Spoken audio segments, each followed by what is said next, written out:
Kancil kita dah buat masuk dah. Tadi on the way nak main tadi, wajar pula alternator kong. So Abang Din dia dah pergi beli dah alternator. So nanti kita buat pemasangan dulu lah. Kemudian baru kita boleh fokuskan kancil.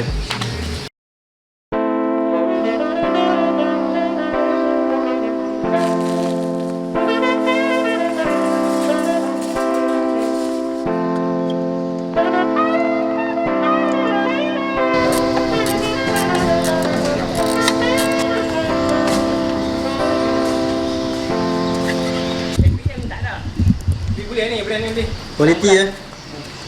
Table lah. Bila dia standard 80 hingga 90.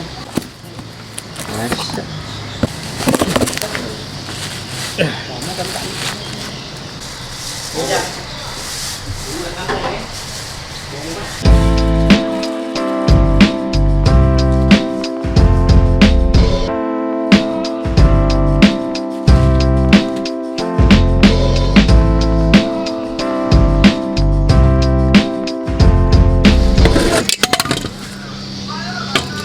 Terlepas pula dia.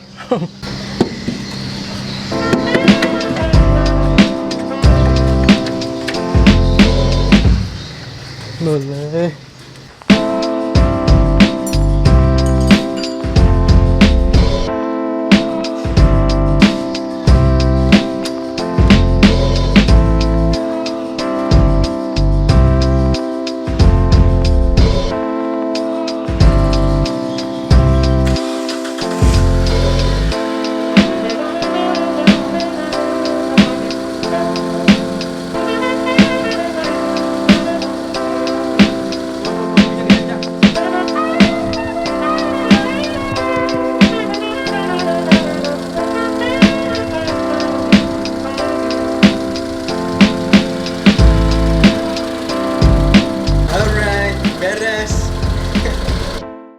Okay, wajar dia stabil lah, dia punya alternator voltage.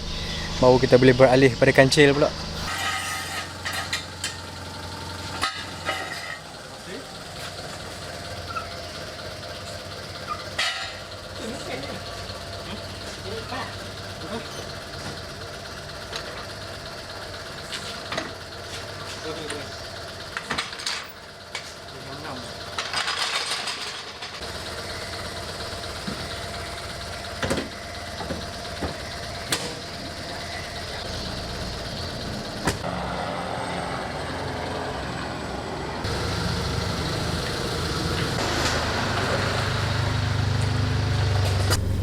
Alright gang, so kita dah tukar dah dia punya alternator. Dan idling untuk kereta ni dia macam kurang cun sikit lah.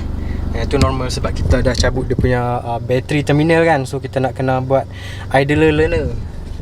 Dekat gear ni hampa hold kan lah. Setiap gear ni beberapa second, 10 second, L 10 second. Saya kita pindah pula 2 10 second, 3 10 second, B 10 second, N 10 second, R 10 second dan P 10 second. Hampa repeat lah beberapa kali hinggalah idling hampa tu cun.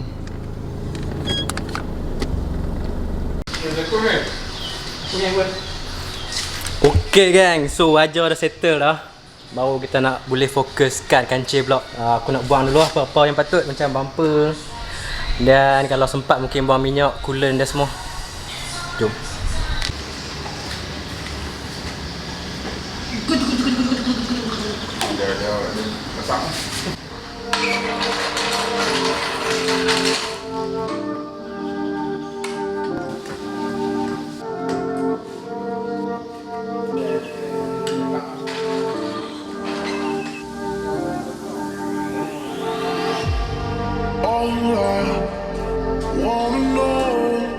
Is it only something real when it can hurt the most? I'm losing my control. I don't think I can save you now, 'cause I've been fooling myself. Oh, thinking I could hide behind a wall of foolish pride. I couldn't choose how I felt, but now I'm holding memories.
I would mind if I could have you one more time, but you're moving on, so gone, yeah. Cause I've been fooling myself, oh, thinking I could hide behind a wall of foolish pride. I couldn't choose how I felt, and now I'm holding a memory.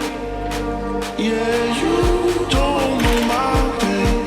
I wanted you to stay, but I can't give my heart away.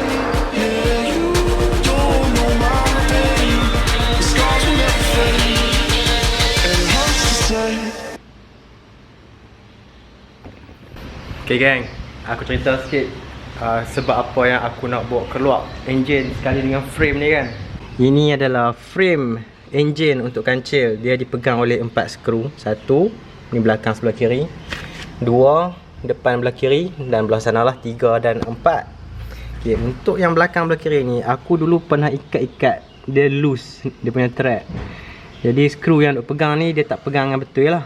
Dan last kedai yang sudah buat hari tu, dia welding satu skru start masuk ke body, kemudian dia diikat oleh nut saja. Ni nut. Senang cerita, dia tak pegang dengan betul lah ni. Sebab tu lah bila aku bawa lalu kawasan bumpy-bumpy, dia macam bergerak. So inilah isu dia.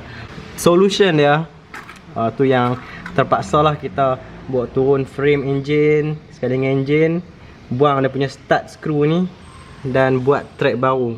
Cara untuk buat track baru, kita terpaksa lah grind kat kawasan sini, buka dia dan buat satu plate yang ada nut untuk lapik dekat atas dalam ni, kemudian welding balik. Dan drive shaft pun dah keluar sekali. Ni sebelah driver side, ni sebelah passenger side. Belah luar dia punya boot sudah leaking. So apa lagi? Kita kena repair lah benda ni. Alang-alang dah buat keluar lah kan. Dan untuk bahagian engine semua sudah disconnect lah. Contoh macam wiring ECU dah buat keluar, pipe hose minyak, coupling steering dan juga exhaust semua dah buat keluar dah. Sekarang ni kita nak kena letak jack support, kemudian tembok 4 skru. Ayo, apa ni? Oi. Kita nak tembok 4 nut ni, 1, 2, 3, 4 frame ni dan buat turun slow. Betul tak? Betul tak?